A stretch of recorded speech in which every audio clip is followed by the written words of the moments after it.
खुलुमबाय गोजोन फुंबिलि बयनिसिमबो नोंथांमोनखौ आंनि चेनेलाव गासैखौबो बरायनाय बावहरग्रोनाय थाबाय आसा खालामो नोंथांमोना खौरांखौ नायनानै मोजां मोनगोन।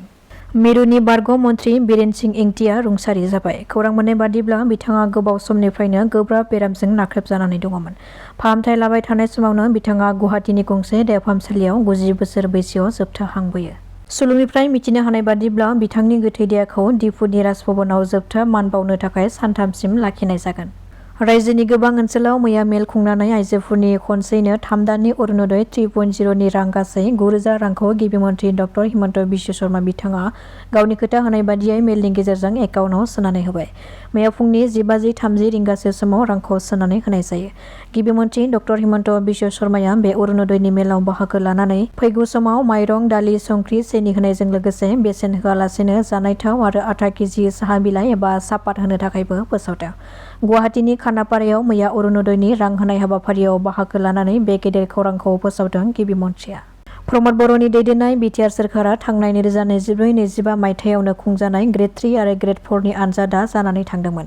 नाथाय बे साख्रिनि फिथाइखौ दिनैसिम फोसावैखौ लानानै आनजादाव जिरायनाय बिजाथिफ्रा दानि सोलिफु बिटिसि सोरखारनि चिफ हाग्रामा महिलारी आरो बिटिसि सोरखारनि सिएसपिखौ थाबैनो रिजाल्टखौ फोसावनो थाखाय खावलायदों। मानोना बेबादि बेले-बेजे खालामनायनि थाखायनो बिटिआर सोरखारखौबो लाइमोनफ्रा खुद्रिसारनानै सोरखारखौ सिफायदोंमोन आरो बेबादिनो जुदि साख्रिनि फिथाइखौ मोजाङै फोसावनानै होआब्ला फैबाय थानाय बिधान सभा बिसायख'थियाव बेनि फिनजाथायखौ दानि सोलिफु सोरखाराबो मोननो हागौ होननानै गोख्रों अजद दैखांदों। बेखायनो हाग्रामा महिलारी आरो बिटिसिनि सिएसपिखौ खावलायदों जाहाथे बेनि फिथाइखौ थाबैनो फोसावो होननानै गोख्रों दाबि खालामदों आनजादाव जिरायनाय बिजाथिफ्रा।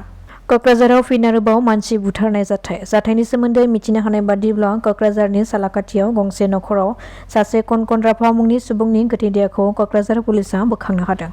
जायगानि सुबुंफोरा मिथिहोनाय बादिब्ला नखरारि बिदा-फंबायनि गेजेराव नांज्लाय-खमज्लाय सोमजिनायनि जाहोनाव बे बुथारनाय जाथाया जादों होननानै सन्देह खालामदों। बे बुथारनाय जाथायखौ लानानै जायगानि सुबुंफ्रा कनकननि फंबायखौनो बुथारनायनि सन्देह खालामदों। मानोना बिसोरनि गेजेराव सम-सम नांज्लाय-खमज्लाया जाबाय थायोमोन होननानै मिथिहोदों।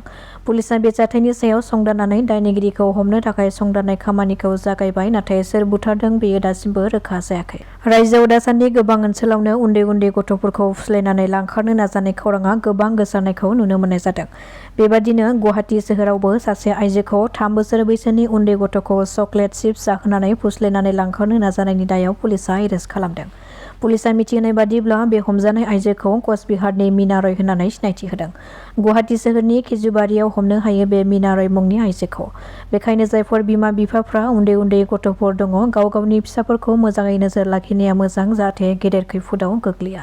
चिरांनि पानबारि ओनसोलाव मोनाबिलि समाव मोनसे चेकपइन्ट अपारेशननि समाव आसाम पुलिसनि मोनसे हानजाया गंसे कार गारिनिफ्राय सन्देह गोनां हेर'इनफोरखौ बोखांनो हादों। सन्देह गोनां फेग्रा मुवा दैथायनायनि सोमोन्दै खौरां मोननायनि उनाव पानबारि पुलिस थानानि बेन्दोंआव थानाय बेदलांखायथि लामायाव सिग्रोमनायखौ जागायजेनो।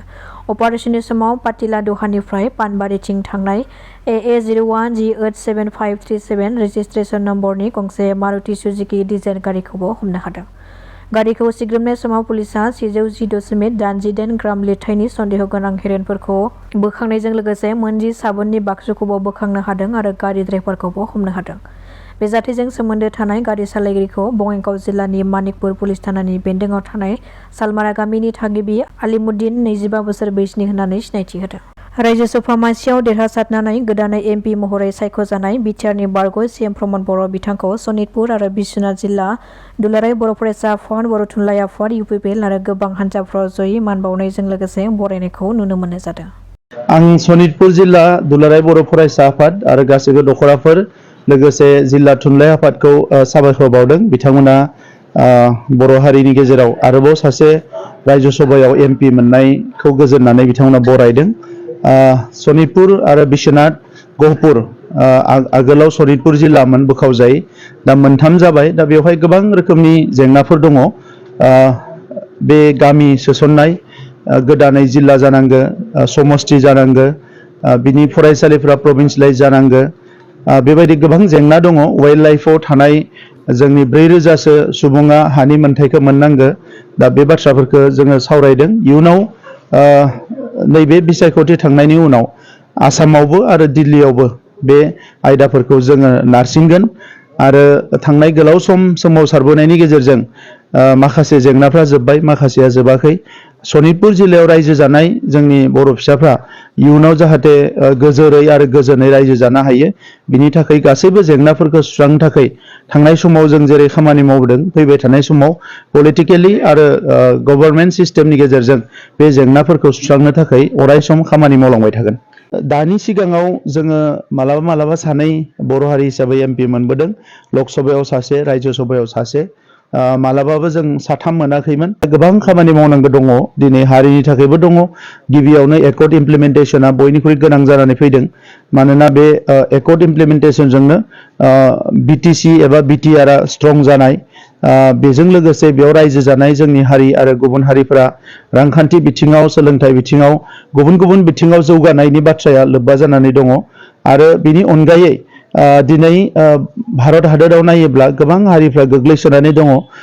गुबुन गुबुन जाहोनाव बे हारिफोरखौ मालाबा नायख्लेंदों, मालाबा सोबख'दों, मालाबा थगायदों गिदिर हान्जाफ्रा, गिदिर हारिफ्रा। दा बेफोरखौ संबिजितनि माखासे बेबस्थानि गेजेरजों बोरैहाय जोङो बिसिनि मोनथायफोरखौ मोनहोनो हायो, दा बिनि थाखाय खामानिखौ मावनांगोन। आरो बर' हारिनिफ्राय साथाम एमपि मोननाय लोगो लोगोनो हारिनि खामानि मावनायजों लोगोसे बड'फानि जि मोनसे सिबां, बड'फानि जि मोनसे मोन्थोर लिभ एन्ड लेट लिभ, बे मोनसे मोन्थोरखौ सिगाङाव लानानै जोङो गुबुन गोग्लैसोनाय हारिफोरखौबो जों अराय सम मदद होनो थाखाय नाजानांगोन।